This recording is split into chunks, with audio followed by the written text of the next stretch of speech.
To be honest, every time I think of Will Poulter, I still just remember his eyebrow. But he's come a long way and has hit the jackpot with the MCU. He's playing Adam Warlock in the upcoming Guardians of the Galaxy Volume 3. The set images that have been released, leaked, whichever way you see it, look pretty cool so far. Poulter is sporting dirty blonde hair and kind of struts around like an evil Superman. But who is Adam Warlock? Destroying the Guardians of the Galaxy. I think I shall call him Adam. The character was actually first put down on paper in 1967 and made his debut in Fantastic Four. He's supposed to be the avatar of life, meaning that he's the actual physical embodiment of the Soul Stone. Later on in his wild story arc, he joins the Guardians of the Galaxy and even the Avengers at one point, though I have no idea what direction the MCU wants to take him in. It all really depends on how Poulter proves himself on screen. For now, all we know is that in Volume 3, the band of misfits is going to go through a truckload of hurt. Star-Lord is still not over the death of Gamora. My connection is making us wait. It's just a negotiation tactic. Trust me, this is my specialty. Where yours is more stab. But he has to get over that to focus on rallying up his team. They have to defend the universe once more against the new threat, which is apparently looking for a member of their team. If they don't band together to complete the mission, this could be the last time we see the Guardians together. Guys. Come on, Yondu is gonna be here in 2 seconds. He expects to hear this big plan of ours.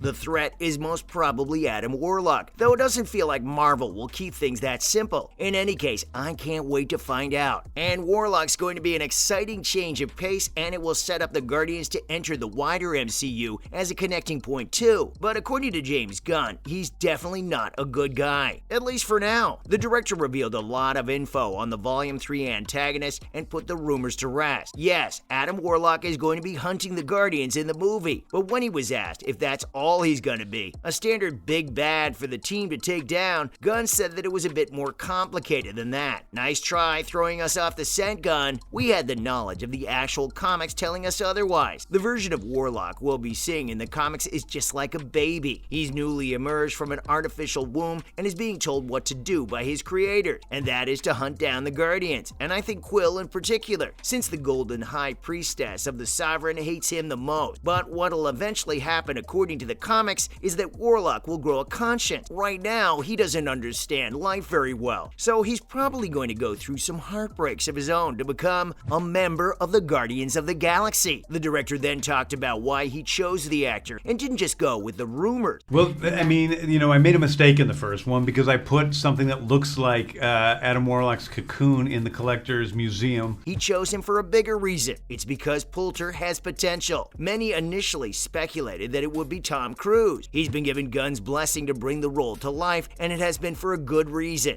Yeah, it was crazy. That's legitimately the first bit of footage that I've seen since, obviously being on set and checking out the monitor and making sure I didn't make a total hash of it. But it was really fun to hear. It's definitely best to trust what the producers and Marvel Studios decide on when it comes to casting. They've never let us down. They saw the potential in legends like Robert Downey Jr. and Chris Evans when the entire world was telling them the opposite. The funny thing, even then Tom Cruise was the fan cast for Iron Man. Not close. Okay. Not close. And I love Robert Downey, and I can't imagine anyone else doing that role. And I think it's perfect for him.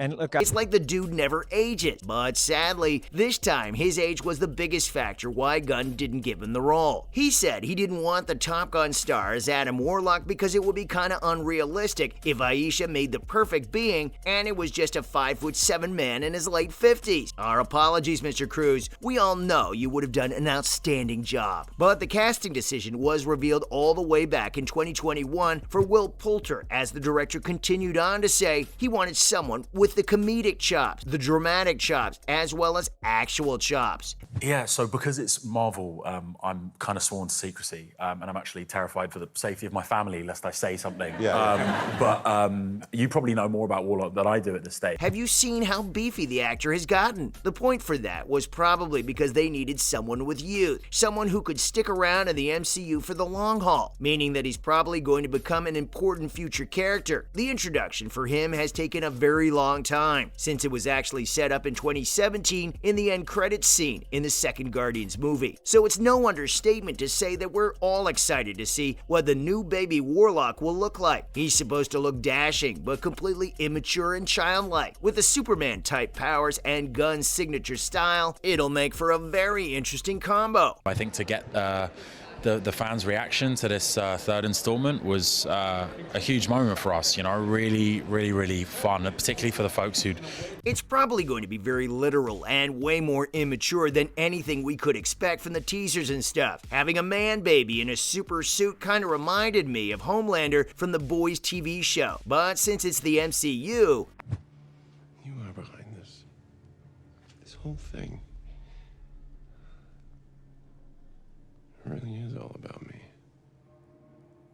Adam Warlock obviously won't be that brutal. If you're worried about having the entire movie ruined because again Marvel can't seem to take themselves seriously, don't worry. This character is going to evolve into someone way more comic accurate and complex over time. The actor is also very excited and said that he loved the creativity and tone behind Gunn's movies, and the whole experience must be very cool for him. For those hoping to see Tom Cruise in the MCU, there's always the chance he'll join the cast as the Tony Stark variant everyone wants to see, maybe in the next Secret Wars movie, so keep your hopes up. But where exactly will Warlock appear next? Don't worry, there's an entire lineup of movies after Volume 3 for him. So, assuming he survives Volume 3, which he almost certainly will, right? There are several places he could pop up in. His alter ego, the Magus, could be such a big threat to the multiverse and all of its existence that he's gonna be a weapon for Kang. Perhaps the multiversal conqueror is attempting to protect all of reality from Magus appearing and destroying everything. If that's the case, we could easily picture him stepping into Quantumania. But until the Magus comes out of Warlock, he's probably going to stick to being a good guy until he matures. He's also expected to appear in other major cosmic adventures. For example, if the Eternals 2 is developed, it would be an excellent setting for Warlock to make a comeback. Then there's the next Guardians movie in which he'll probably be the strongest member. But there's a shadow cast over all these plans. What happens if the Magus pops out? The dark side of Adam Warlock's persona is the Magus, which is the future version of what he's eventually going to become. The character's corrupted side has appeared in the comics from time to time, always causing major problems. To make matters worse, he is insanely powerful, on the same level as Thanos or Kang. So while Adam Warlock may strike out at the Guardians at first, he will eventually join them as a friend. When this happens, the plot will almost certainly start to hint at Magus's existence. Don't be surprised if one of the after-credits scenes in Volume 3 teases his dark side. After all, the after-credit scenes are holding up the massive MCU. And that's that from my side. See you in the next video.